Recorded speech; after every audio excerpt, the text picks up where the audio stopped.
The bank trading strategy gives us the opportunity to always follow banks and institutions.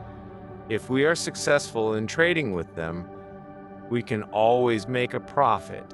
This strategy takes us to their zone, that too in a very easy way.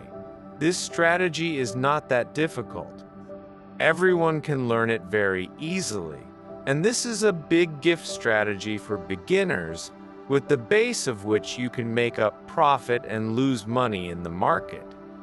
After learning different concepts, money is lost, so we should always follow those people who are market movers.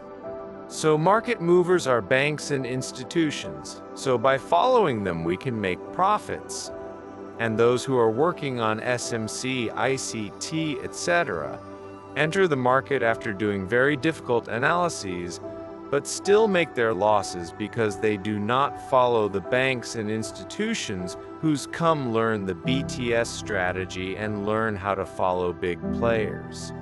It is very easy, which even a newbie can make a profit after learning it. Join the Telegram channel and contact us.